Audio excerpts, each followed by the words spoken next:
Assalamualaikum warahmatullahi wabarakatuh.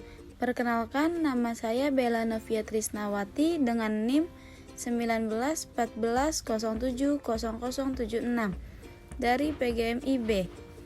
Baiklah, di sini saya akan membagikan video review materi saya yang berjudul Isu-isu Pembelajaran dari mata kuliah Metodologi Penelitian dengan dosen pengampu, yaitu Ibu Dr. Milia Sari, SPD MSI. Yang pertama yaitu PJJ daring dan luring. Yang pertama, daring, artinya terhubung melalui jejaring komputer, internet, dan sebagainya.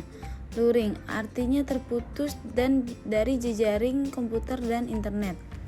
Yang kedua, orientasi belajar dari rumah atau BDR, yang tidak berpusat pada guru tetapi pembelajaran yang berpusat pada siswa. Yang ketiga, ada prinsip teori belajar konstruktivisme adalah guru tidak hanya sekedar memberikan pengetahuan kepada siswa, melainkan siswa harus membangun pengetahuan di dalam pikirannya sendiri. Kedua yaitu keterampilan abad 21. Yang pertama ada kerjasama atas pekerjaan atau tugas yang diberikan. Yang kedua, berpikir kritis dengan mengaitkan pembelajaran dengan lingkungan sekitar. Yang ketiga, berpikir kreatif menemukan ide menarik agar pembelajaran tidak membosankan bagi siswa atau peserta didik. Dan yang ketiga ada literasi sains.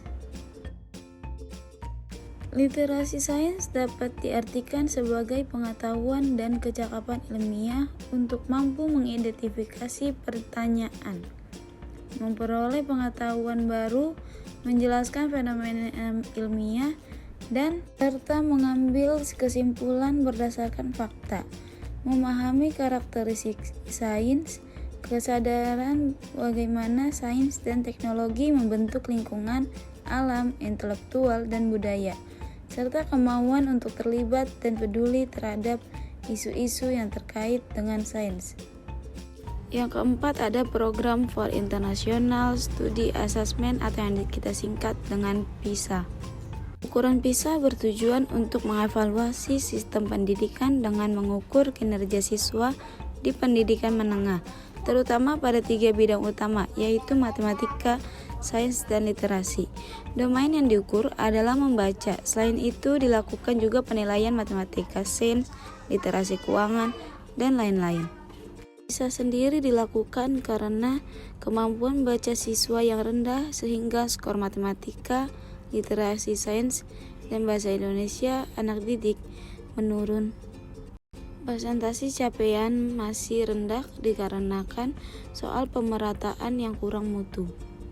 Kelima, ada Trend in International Thematic dan Science Study atau yang kita singkat dengan TIMSS. Yang pertama, studi ini diselenggarakan oleh International Association for Evaluation of Educational Assessment. Kerangka penilaian terbagi atas 2 dimensi, yaitu dimensi konten dan dimensi kognitif, dengan memperhatikan kurikulum yang berlaku di negara bersangkutan. Arah kebijakan ini juga mengacu pada praktik baik pada level internasional. Tujuannya yaitu mendorong guru dan sekolah untuk memperbaiki mutu pembelajaran mereka. Yang keenam ada keterampilan proses sains atau KPS dan hakikat IPA. Yang pertama, apa itu KPS? KPS itu yaitu keterampilan proses sains, merupakan sejumlah keterampilan yang dibentuk oleh komponen-komponen metode sains. Yang kedua, ada apa itu hakikat IPA? Hakikat IPA merupakan makna alam dari berbagai fenomena perilaku karakteristik yang dikemas menjadi sekumpulan teori maupun konsep melalui serangkaian proses ilmiah yang dilakukan oleh manusia. Yang ketiga ada komponen KPS. Ada A. Observasi, B. Klasifikasi, C. Mengukur, D. Komunikasi, E. Menyimpulkan, F. Prediksi. Dan yang keempat ada hakikat IPA. Hakikat IPA terdiri dari konsep, prinsip, teori, dan hukum. Dan yang terakhir ada tematik terpadu. Yang A yaitu makna tematik terpadu, merupakan suatu sistem pembelajaran yang memungkinkan peserta didik, baik secara individual maupun kelompok, aktif menggali dan menemukan konsep serta prinsip-prinsip keilmuan secara holistik, bermakna dan autentik. Tujuan menyatukan konten kurikulum dalam unit-unit dan atau satu-satuan yang utuh, sehingga membuat pembelajaran syarat akan nilai bermakna dan mudah dipahami oleh siswa.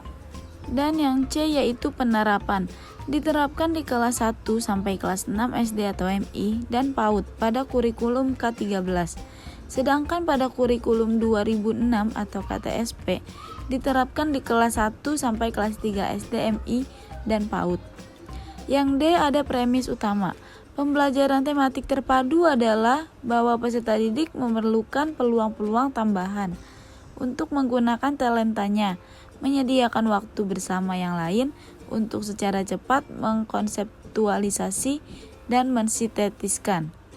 Baiklah, sekian video penjelasan dari saya, kurang lebihnya mohon maaf. Wassalamualaikum warahmatullahi wabarakatuh.